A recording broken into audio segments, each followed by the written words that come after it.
Good morning students, welcome back. My name is Neha. Today we will start exercise 10.3. As we have already done exercise 10.1, in that exercise we have done perimeter. Okay, now in this exercise we will do about the area. So question number 1 is find the area of the rectangle whose sides are 3 centimeter and 4 centimeter. So सबसे पहले हमें पता होना चाहिए formula for the area of rectangle, but we have discussed in introduction part, that is area of rectangle is length multiply by breadth. ठीक है, length and breadth को हम क्या कर देंगे, multiply. So in this case two sides given है, they have not particularly mentioned, तो हम जैसे लिख लेते हैं that length is equal to 3 centimeter and breadth is equal to 4 centimeter. ठीक है जी, तो अब हमें क्या करना है, we have to find out the area of rectangle. तो जस्ट लेंथ क्या है हमारे पास 3 centimetre and breadth is 4 centimetre. आपको जस्ट क्या करना है, you have to multiply it. 3 into 4 12. Now जो इसकी यूनिट होगी that will be centimetre square. ये मैंने आपको इंट्रोडक्शन पार्ट में बताया था कि एरिया हमेशा स्क्वायर में होता है और पेरीमीटर सिंगल यूनिट में होती है, और ये यूनिट लिखनी बहुत जरूरी है, इसको ध्यान में रखना है. Okay, now question number 2, find the area of the squares whose sides are A part 10 centimeter. हमें क्या करना है, we have to find out the area of the square. So what is the formula for the area of the square? That is side multiply side. हमने क्या करना है, side को side से ही मल्टीप्लाई कर देना है. That will be our area of square. And side is given to you, that is 10 centimeter. Side of a square is equal to 10 centimeter. तो आपका एरिया कैसे आ जाएगा, that is side multiply side means 10 centimeter multiply 10 centimeter. 10 into 10 100.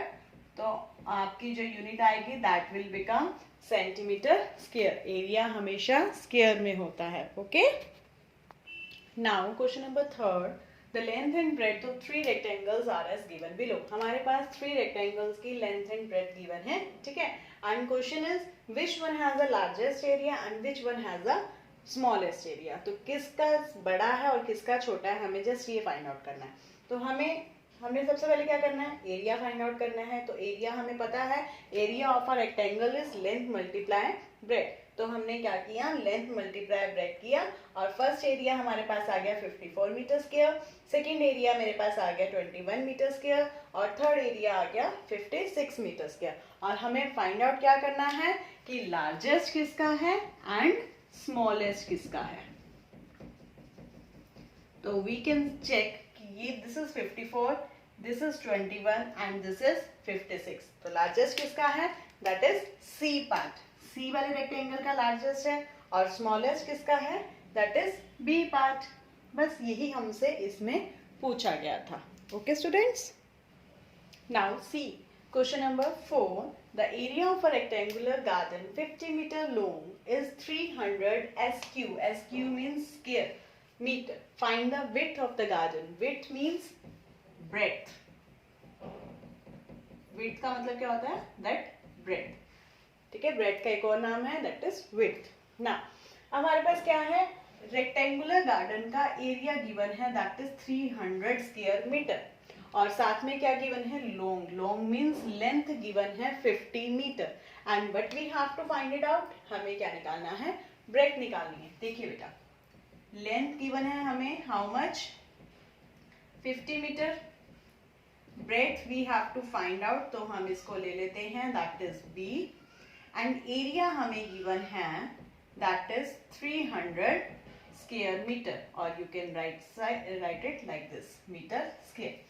और अब हमें पता है कि एरिया का फॉर्मूला क्या होता है, that is length multiply by breadth is equal to 300 metre square.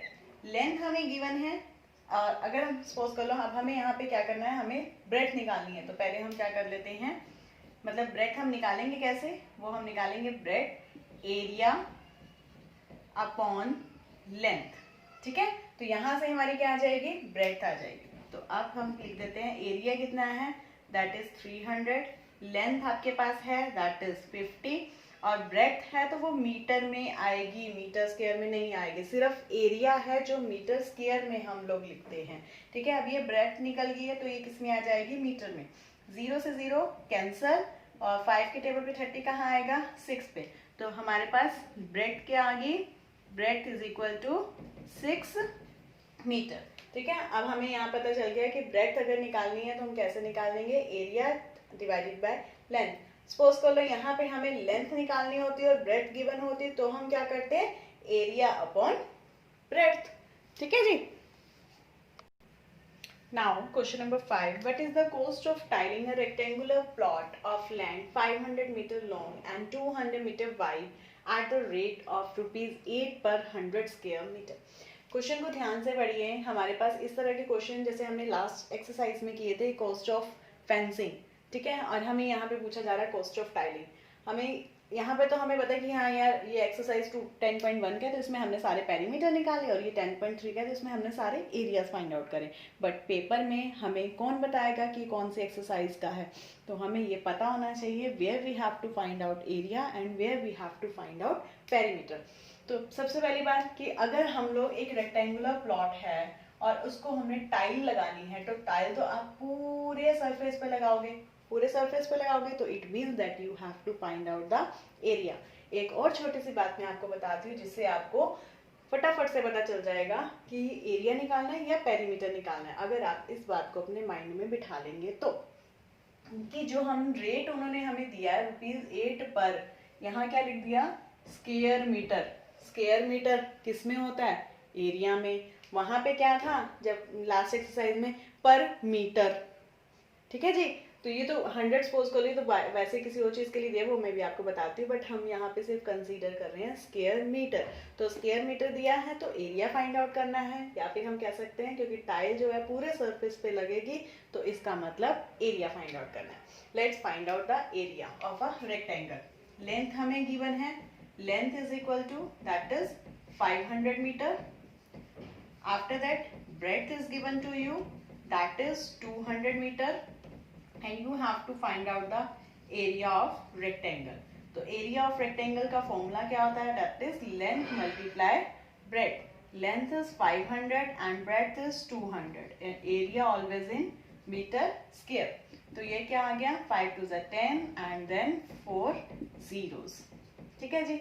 इतने एरिया में टाइल लगनी है। अब हमें जो कॉस्ट ऑफ टाइल दी हुई है, पिछले क्वेश्चन एक्सरसाइज में हमें डायरेक्ट दिया होता था पर मीटर, बट हमें यहाँ पे दिया हुआ है जो ये ₹8 है, ये पर 100 स्क्वायर मीटर है।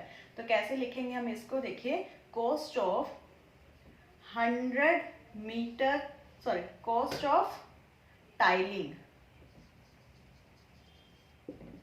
ऑफ 100 मीटर स्क्वायर कितनी है, दैट इज ₹8। तो हम यहाँ से क्या करते हैं, हम पहले कॉस्ट ऑफ 1 मीटर स्क्वायर की निकाल लेते हैं, ठीक है जी।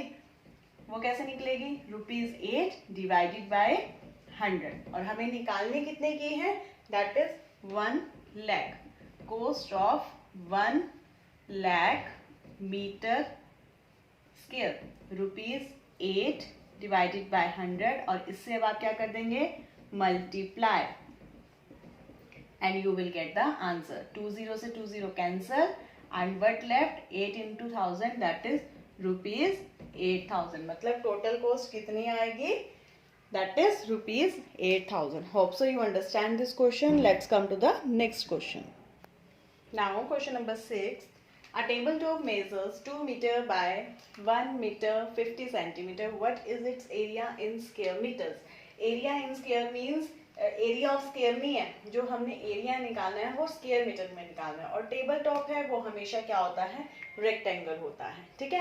वैसे भी हमें इसके जो साइड्स की बने वहां से पता चल रहा है। तो देखिए बेटा, length is equal to that is 2 metre and then breadth is equal to, breadth क्या दी हुई है, 1 मीटर 50 सेंटीमीटर, ठीक है जी। अब हमें क्या करना है, स्क्वायर मीटर में फाइंड आउट करना है, तो हम क्या करेंगे, सेंटीमीटर को मीटर में कन्वर्ट कर देंगे, and you know that 1 centimetre is equal to 1/100 metre. ये हमने ऑलरेडी किया हुआ है। तो 50 divided by 100 metre, now 1 metre plus 0.5 metre और ये क्या आ गया 1.5 metre. And you know about the area of rectangle. What is the formula for the area of rectangle? That is length multiply breadth. Length is 2 meter and breadth is 1.5 meter. तो अब आप इसको multiply करेंगे and you will get 3 metre square. यही उन्होंने पूछा है कि मीटर स्क्वायर में हमें आंसर निकाल के दीजिए. Hope so understand you these questions. This was for the today. Okay students, practice these questions. Bye, take care.